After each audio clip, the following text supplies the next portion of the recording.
So you've just passed the written test and received this email in your inbox. If you haven't received this email, check your spam folders, clutter folders, whatever other types of non-normal folders you might have across the different types of email that are out there.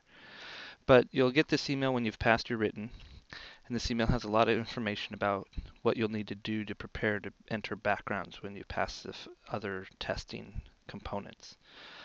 So first, it has your app ID and the email address that you applied with.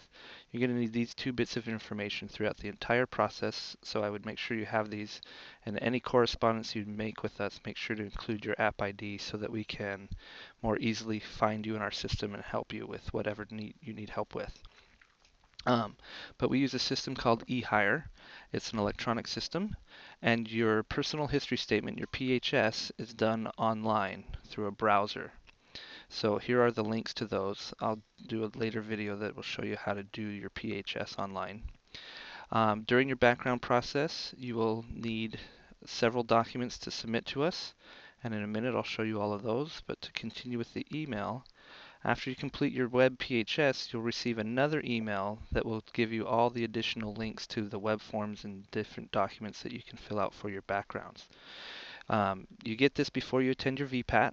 So when you come to your VPAT appointment, you can still take the VPAT, and if you pass it, you'll still do your structured interview, but you will not move to backgrounds until you have completed your web PHS and printed out and notarized your applicant waiver. Without your waiver and having it notarized, we cannot do a background investigation on you. So that and your PHS are the two requirements that we have to move you into backgrounds. And so the sooner you have that done and have it done before your VPAT and bring it with you to your VPAT, then the faster you'll move into backgrounds once you pass everything. At the bottom of all your emails that you get from us, you should have this questions contact us link. This link is a direct link to our support and questions and answers form, and it will direct your question automatically to the group that can best answer your question. Real quickly to show you that, it comes pre-filled out with your app ID and your email, so you just enter your name. You pick whatever topic your question is about. Right now we're talking about eHire, so I'll select eHire. And then you pick a little more narrowed down subject line, my web PHS, and you can type your question in here and then submit, and it'll go directly to the eHire tech support, or if you pick a different group, it'll go to the appropriate group. Now for the required documents page, not all of our positions are using eHire yet, so some of these documents are still done in a PDF format that you print and fill out and bring with you on paper form, but you're participating in eHire. So you don't need to print all of these and bring them with you. The only actual document that you will need to print from this is application notary waiver.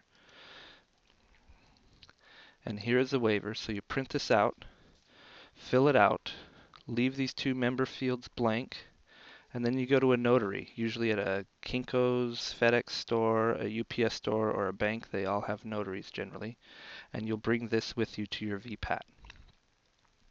If you want to see what kind of information you're going to need to collect for your PHS, you can look. This is for positions other than deputy. Fill out this PDF version. You do not fill out this PDF version for a deputy sheriff training position, but it still has all the questions and information you'll need to gather for filling out your web PHS.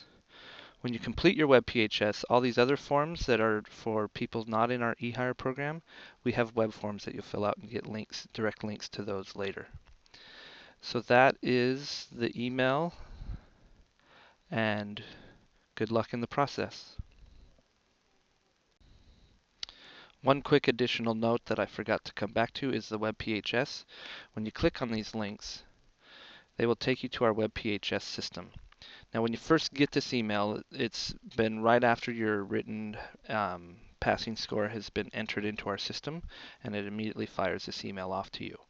Our system synchronizes several times throughout the day, usually 4 hours apart, multiple times a day. So when you click the link, you may get this notice right the first time you click the link. Wait at least 4 hours and then come back and try it again. If it's still giving you this message after 4 hours, click this link or use the questions and help link in the email down here and let us know that your profile needs to be resynced.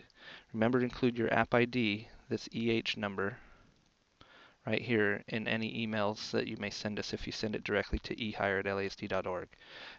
Don't wait until the day before your VPAT or your next appointment to contact us.